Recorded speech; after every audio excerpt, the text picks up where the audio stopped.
अस्सलाम वालेकुम नाजरीन, मैं हूं वकास अजीम और आप देख रहे हैं 24 news HD।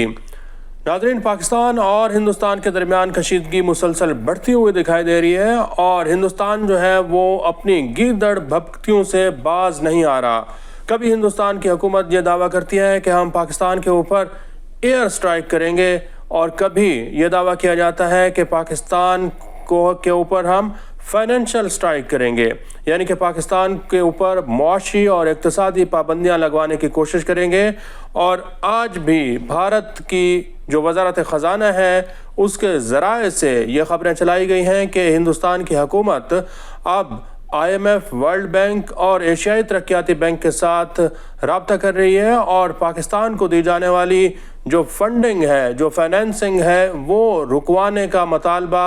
IMF, world bank और एशियाई तरक्याती बैंक के सामने रखा जा रहा है। साथ ही साथ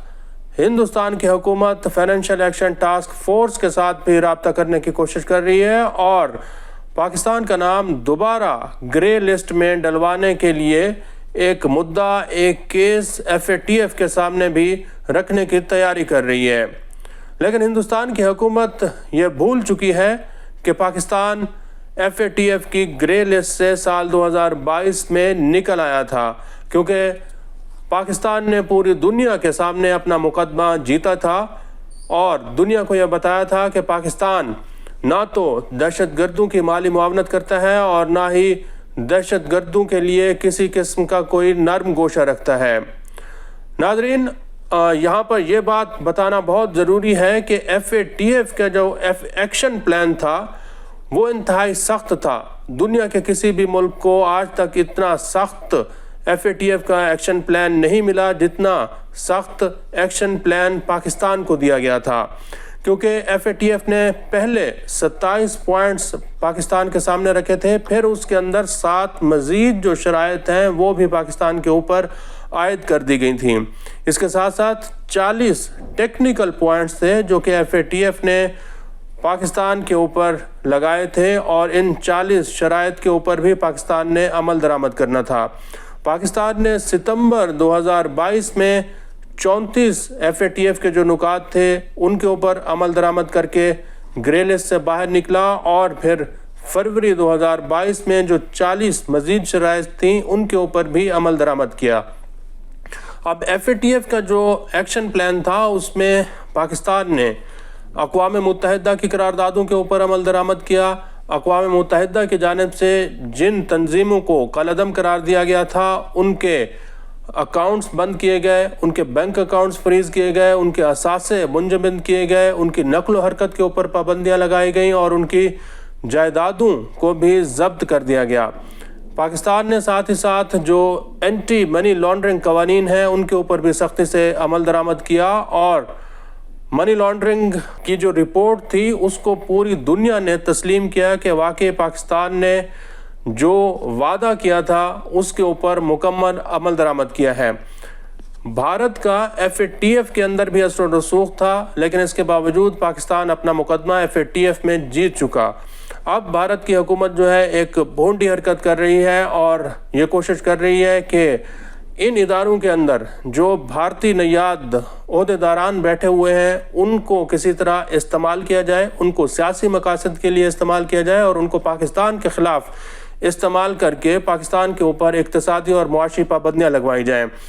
भारत ये समझ रहा है कि इस वक्त वर्ल्ड बैंक के जो प्रेसिडेंट हैं अजय बंगा, चूँकि उनका ताल्लुक़ भारत से है, तो मोदी सरकार अजय बंगा को ये दरख्वास्त कर रही है कि चूँकि आप भारत से हैं तो आप देखें कि पाकिस्तान के ऊपर पाबंदियाँ लगवाएं। इसी तरह IMF के एक जो डिप्टी MD हैं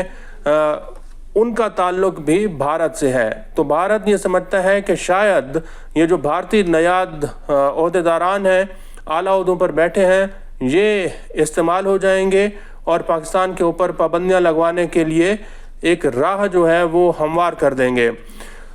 लेकिन भारत को अब बहुत बड़ी बगावत का भी सामना करना पड़ रहा है और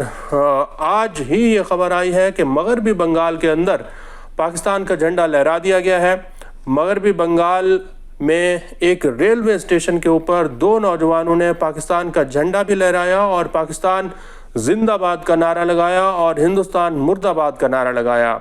جو مغربی بنگال کے اندر لوگ موجود ہیں، سیاسی تجزیہ کار ہیں، سیاسی ماہرین ہیں، وہ یہ دعویٰ کر رہے ہیں کہ یہ صرف مغربی بنگال تک کا سلسلہ نہیں ہے، بلکہ بہت ساری ایسی ہندوستان کی ریاستیں ہیں جہاں پر اب آزادی کی تحریکیں جو ہیں وہ زور پکڑ رہی ہیں اور مودی سرکار کے خلاف لوگ علم بغاوت جو ہیں وہ بلند کر رہے ہیں۔ 7 ایسی جڑواں ریاستیں ہیں جہاں پر اس وقت ہندوستان کی حکومت کو علیحدگی پسند کی جو تحریکیں ہیں ان کی بھرپور قسم کی مزاحمت کا سامنا کرنا پڑ رہا ہے۔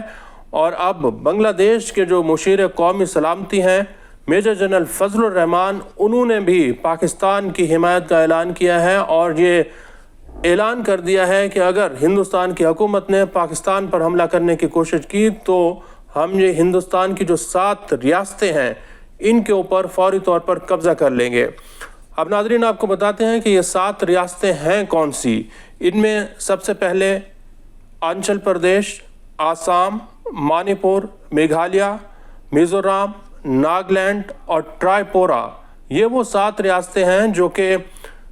شمال مشرقی بھارت میں آتی ہیں۔ ان کی سرحدیں ایک دوسرے کے ساتھ جڑی ہوئی ہیں اور ان کی جو سرحدیں ہیں یہ چین کے ساتھ بھی ملتی ہیں اور بھوٹان، بنگلہ دیش اور نیپال کے ساتھ بھی ملتی ہیں۔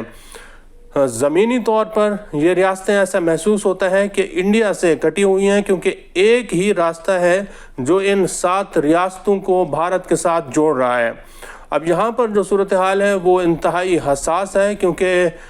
بنگلہ دیش کی حکومت نے بھی پاکستان کا ساتھ دینے کا اعلان کیا ہے اور وہاں پر جو عبوری حکومت کے سربراہ ہیں محمد یونس، انہوں نے چند روز پہلے چین کا دورہ کیا اور چین کے سرمایہ کاروں کو، چین کی حکومت کو دعوت دی ہے کہ آپ بنگلہ دیش کے اندر آئیں، ہم آپ کو تمام تر سہولیات بھی فراہم کریں گے اور تمام تر مراعات بھی دیں گے۔ آپ کے لیے بحری جو بندرگاہ ہے اس کا راستہ بھی کھلا ہوا ہے، آپ